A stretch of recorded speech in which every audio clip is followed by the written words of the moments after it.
Allah julme annabi ngodo jarado ternam bojin mi ansata ko jew halama kono yobe dom ne kata mawde non diwano Ceerno Ousmane Bari haalini mi jaratan département o fop tentini commune Sinthiankoundara sabuna hande no e arde e almudoyagal ni hande ko neɗɗo weltiwo o wata tum wiide yo haɓɓe si wona ɗum hande ɓe yiwata ɓe haɓɓa Allah mi yaha ɗum noon hande mi weltanike commune o moƴƴano sabuna hande yimɓe ko ari ɗo ko fanti fof à peu près yaahi e wulure neɗɗo ɗum ɗon si ari e nder commune tan a wiyay commune on fof iwi ko ma ɗum noon min ñaago Allah tan kanko ceerno dawanteɗo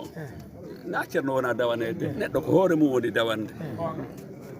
mbaɗo ngesa gade si a hewti e mba ngesa tan moƴƴere ngesa man tan a anda e ma tigui an arɗon sabuna himen andi mairie ji ɗi no heewi e nder département o kono noon mairie ji ɗi no setti gade e nder département o sa a daari commune amen on ko commune Madina Gounass wona commune Sinthiankoundara ko commune Madina Gounass sabuna si a yi hay jumaje ko woni e nder commune on tan e moƴƴere ceerno e waɗugol ceerno jumaji nogas e tati woni e nder commune o ɗum min heewa commune joguiɗo ɗum e nder département o ɗum ɗo fof ko moƴƴere ceerno e yiɗalngol men moƴƴere ndey mi sikki noon mataw ko addi ɗum tan ko menen woni dambugal ngal si ceerno no yaha Dakar ko menen woni dambugal ngal ceerno sino warta Dakar mi andi ko duwete ko fof ko menen ɓurta ɗum ƴettude ɗum noon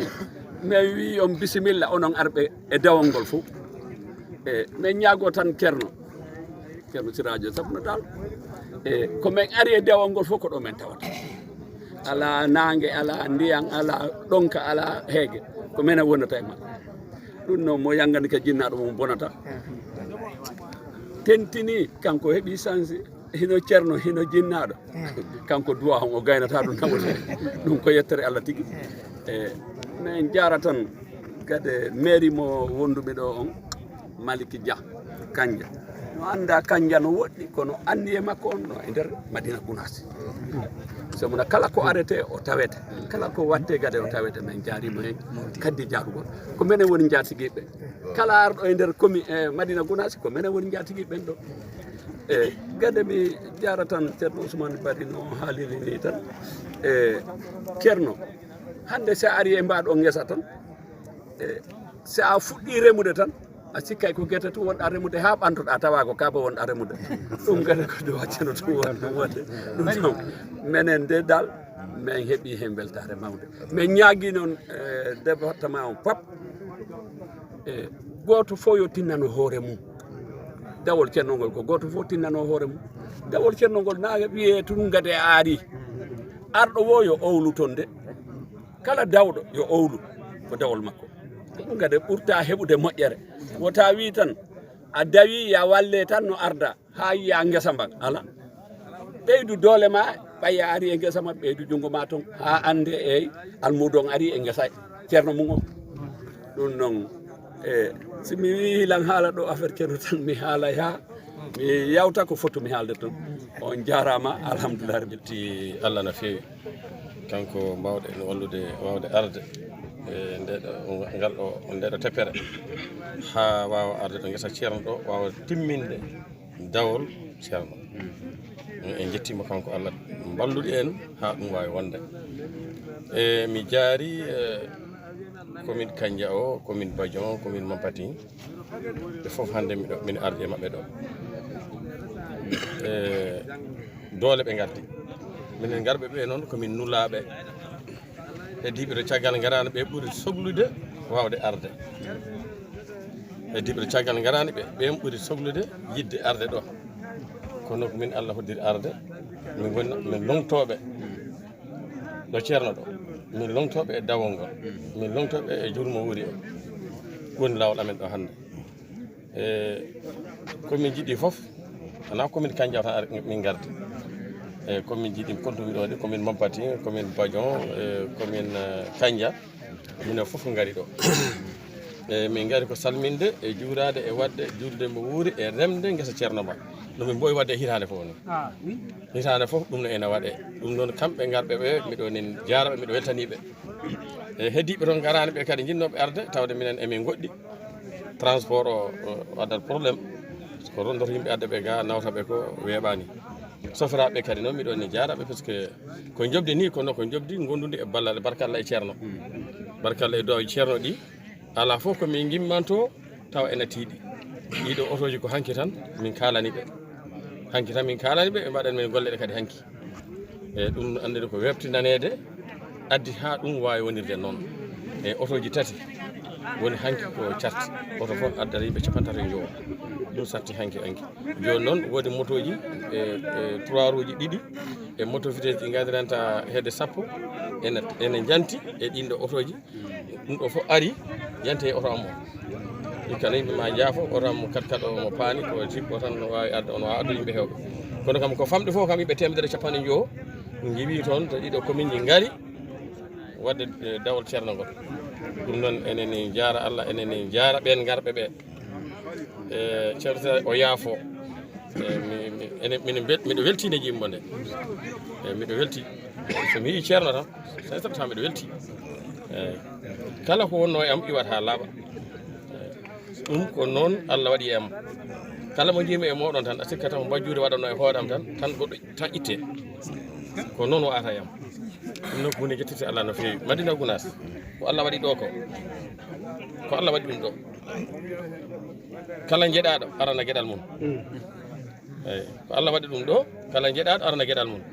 eyyi minen noon emin garan gueɗal ɗo ceerno emin gari salminde e juurade e wadde dawol e ñagade duwaw eyyi won caɗele ɗe min gaccita caggal eɓe cellani e rafi gonade e oɗo aduna emin jakori Allah e nelaɗo min jakori on mbaɗon duwawji mbiɗa Allah danda julɓeɓe Allah danda julɓeɓe koɓe kuule e oɗo ñaw garɗo Allah danda julɓeɓe e masiboji jultodi aduna o foof eyyi ko ɗum min ñaagui on ceerno ɗum min gara dartude e moɗon wona aduna amen moƴƴa lakara amen moƴƴa ko ɗum min gara dartude e moɗon yimɓe jaafono haalaka juuti ko noon ɓe gandu ko dental ngal won sababu mum ko saralaji sori ko saralaji sori woni sababu ngal ɗo dental min jaati hoore am ko sababu saralaji sori gardumi ɗo min jaati hoore am ko saabu alaji sori waɗi ɗum ɗo eyyi yimɓe pamira noon kala ko jiiɗa waɗa toon ko barka Allah e saralaji sori e alaji sori on sababu o hakkude makko e ceerno ɗum sababu ɗum ɗon jibini ɗum ɗo ha hande ene yaaja tan ene mbiya assalamu aleykum wa rahmatullah mi salmini Dakar FM mi jaari on mi weltanimama on nde garɗon boppuɗon golle moɗon gar arde ƴewde komin gollata ga guese ga ɗum ko weltare mawde on mbawno jooɗade to galle to radio to paɗa ɗon walla ngulon tan neɗɗo ara namno min ko woni gata yaaha mais on mbaɗi déplacé onon maskaji moɗon on gaari haage guese ga min andi noon ɗum ɗo barke Allah barke ceerno ɗum ɗo fof goto meɗo fof ko wonko ara dartude e goto fof ko ara dartude ko mbiɗa ñaagui Allah tabaraka taala yo Allah hokku ɗum yo Allah ande ko ɓuuri moƴƴude men yo Allah waɗan en ɗum ceerno siradio yaafo noon haala am ka juuti kono ɗo ko weltare tan so tawi weltima tan ko ma haala on ceerno men noon e maccugel am ngel ceerno Ousmane Bari miɗo weltanimo eyyi miɗo weltanimo hitande foof so ari ha dental ngal paari tan o wiyata kam jokkodire am hay caɗele mi meeɗa hebde mi jokkodire makko e téléphone gila no parite toon hano ɓe gardata ɗo ha min koota emin jottode makko hay probléme min goto min keɓata ɗum noon minen jaara Allah e nelaɗo minen ni jaramo e dow on atti hikka noon ɗo jippini min ɗo holli min e jarga anse ko toon délégation en jippi to jarga anse o yettete ko Thiam eyyi toon o jippi délégation jippi toon ɓe mbaali jarga anse kadi minen jaramo par ce que o jaɓɓi min jaɓɓugal moƴƴal o jippini sukaɓe o teddiniɓe o waɗani ɓe gueɗɗe foof ɗum noon enen jaara Allah en jaramo kanko jarga anse e golle moƴƴe ɗe waɗani en ɗe waɗani dental ngal ɗe waɗani hoore makko taw ngal ɗo dental ngal kala neɗɗo ko waɗi hoore mum woni waɗande assalamu aleykum wa rahmatullah enen fof yamirore nde addi en ɗo enen fof ko dartude Allah e nelaɗo muɗum Cheikh Ahmadou Tidiane radiyallahu taala anhu addi en ɗo waɗi caggal yettude Allah ko ñagade yo Allah juulan en gurdam ceerno waddanamo hen cellal ha heewa juulan gurdam ɗam ha juuta enen fof ɗo gowmi yiide ni garɗen ko dartude Allah e nelaɗo mum Cheikh Namadou Tidiane radiallahu taala anhu e diine e jaɓanede diine meɗen garɗen dandude o ene jortani kadi koko heeɓa min jorti kala goto e meɗen ko addi ɗo e haaju eɗen moƴƴi jorto Allah ene jaɓani ɗum ewa gadda fof mi addude taw ko seeɗan faagal mbiɗa jeeya e yettimɓe ceerno nelal ngal gambinaɓe nenno ummorade e Yalla Diama Sall wonde hikka toon ne waɗi caɗele ene waɗi goƴa no arde mbi jettinmi ceerno ewa goƴa ka sifa gargol ngol o wi yoɓe mbayno tan ngol konngol yoɓe mbayno tan yoɓe mbayno kadi law kalanmi ɗum Alla Diama Sall ndenam Alla Diama Sall haɓriɓe hankkadi no yimɓe mbayni waɗi pecce ɗiɗi ɓe ɓeydi kulhuli ɓe hankkadi no pelliti tan waddi yamirore nde enenne kadi ko nden yamirore addi hen ɗo ɗum addi mbiɗa haala nden noon ɓe mbaɗi yamirore nde Allah newnani ɓe yamirore nde nden yeehi ha yettima ministre de l'intérieur ɗaɓɓude yamirore on wi so ceerno dartino fittano muɗum o addat so ceerno dartuno ko fittano makko o addan haw yettide ceerno sababude ko andi sababude ko humpiti e ceerno o wi ala ko haali noon so tawi ceerno darti ko kayit tan yamirore tuggi otoji temedere ha faade less o yamiri ni yamirore nde heeɓi ɓe kalori noon kulhuli mabɓe e rafiji jahoji ɗi e saɗɗaji gondaɗi ɗi nden min kabri ɗum ceerno ceerno ene yaaha jama takkusan bisimilla joni ha juuɗen takkusan mbaɗen duwaw eyi nde juula takkusan o yamiri duwaw waɗe duwaw waɗa deke ko garɗen dartude ko ken duwanaɓe ɗum ko adi nde eɗen ñaago waɗi ko yettude Allah tan e ñagade yo Allah junnan en gurdam e won noon dartonowoma ko ganduɗa an jolani e ɓerde ma saka ñaagoɗa ha keeɓa nde puɗɗoɗa an dartude on ko duwanade ɗum tan wooɗa en beltima noon en bismima bandiraɓe ɓe kala to ɓe mbawno immorade en mbiɓe bisimilla mabɓe e konngol ceerno nde won noon koɓe hoɓɓe Allah e nelaɗo muɗum koɓe hoɓɓe Cheikh Namadou Tidiane ewa koɓe hoɓɓe ceerno nden noon eɗen mbiyaɓe bisimilla mabɓe yo Allah jaɓaneni fof Allahumma salli ala sayyidina Muhammad noon kay dawama no moƴƴi wallama kam no feewi wadde makkari ndi kam ko fonno remede hen ko ganduɗa ko ɗum ɓurɗo hatojinde hande ndemal ɗum kam fof remama ha laaɓi kañum kam fof gasi ceerno kala no moƴƴirta e kala no feewirta fofof feewi pellital ari gargol moƴƴol ɓe darima kadi darde moƴƴere wondude anniya moƴƴo e yidde moƴƴinde yidde fewnude e ɗaɓɓude welede Allah e nelaɗo Cheikh Tidiane ɗaɓɓede welede ma eyyi guure garɗe ɗe kadi ko noon ay galle bari ardi yimɓe ha heewi gesa mba kam foof hande komo fottu neɗɗo e neɗɗo kam hande ɗo kam yimɓeɓe alhamdulillahi rabbil alamina duwaw ma ne jaabi ha bottari ma heeɓo so Allah jaaɓi ceerno bottari ma heeɓo inchallah bottari no woodi a moƴƴine kay alhamdulillahi wallama kadi no feewi makkari ndi kadi guesa mba hande kam mba weeli wiide koma guesam guesa mba hande kay sa ari hen a yiima tan ko ndemowo yiiɗi ko ina e mabba amba moƴƴi amba daari darde moƴƴere ina rewi lawol kadi amin amin amin amin amin amin mbi eɓe ñaagui du'aw ndiyam ɗam kadi ndiyam ɗam ina ñaaga du'aw ndiyam ɗam guese affaire guese ɗe a oui hokkani ɗen hokkere de kono kam ne sohla ndiyam de eyyi Saydou Keita wima yawat hen du'aw no moƴƴi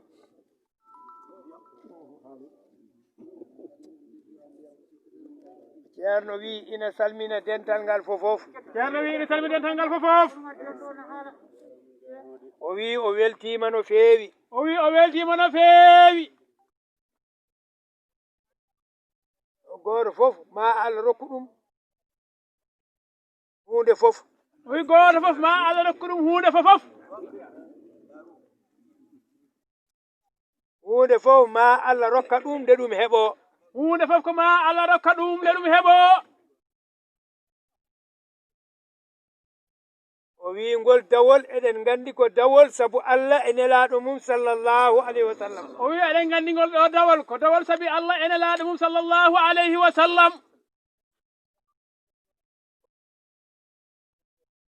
o wi Allah noon na andi ko joɓowo kala ko waɗana ma o yob ko ɓuri ko waɗana ko. o wi Allah andi ko joɓowo kala ko waɗana ma o yob ko ɓuri ɗum. insha Allahu taala. insha Allahu taala. o wi sa yii yimɓe na goni e hunde eɓe belti yoɓe gandu ko Allah weltini ɓe. o wi sa yii yimɓe ni goni hunde ina welti yoɓe gandu ko Allah weltini ɗum en. hunde moƴƴere. o wi hunde moƴƴere. so yimɓe goni hen na belti. so yimɓe goni hen ina belti.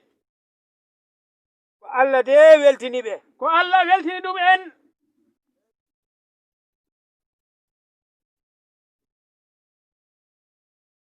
o wi ko weltini ɓe ko Allah ha andina ɓe ko ɓe belti ko Allah rokkiɓe hunde mawde. o wi ko ɓe belti ko ha Allah andina ɓe wonde rokkiɓe hunde mawde. o wi alhamdulillahi rabbil alamin. o wi alhamdulillahi rabbil alamin mbiyen noon. yo Allah yoɓan en ceerno e ceeremɓe makko jobdi moƴƴiri ndi o haandini ɓe to makko. yo Allah yoɓan en ceerno e ceeremɓe mum jobdi moƴƴiri ndi o haandini ɓe to makko to.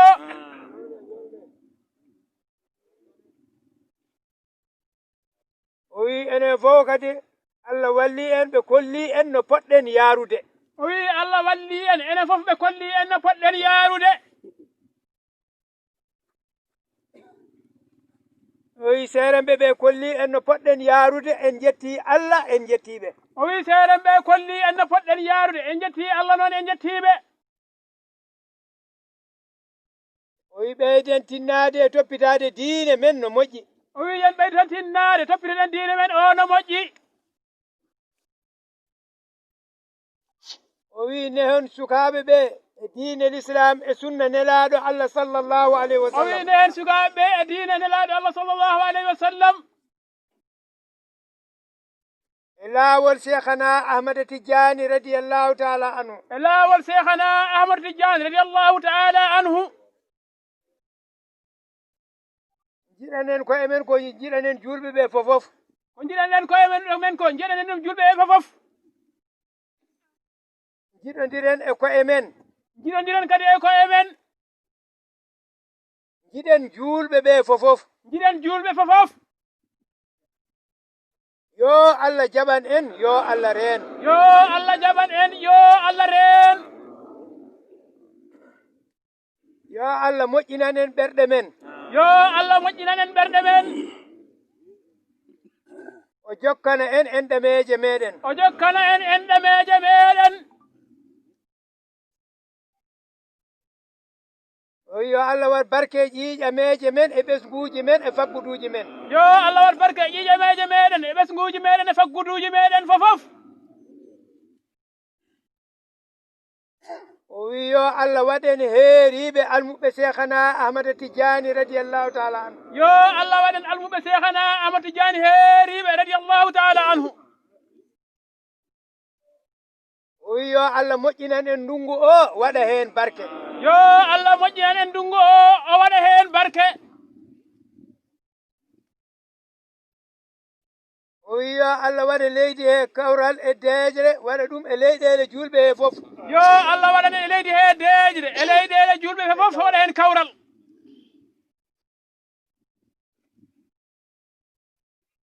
o wi yo Allah waɗa e leydi he deejre e kawral e ndenka waɗana ɗum leyɗele julɓe ɗe fofof. yo Allah waɗa leydi he deejre e kawral o waɗana ɗum e leyɗele julɓe fofof.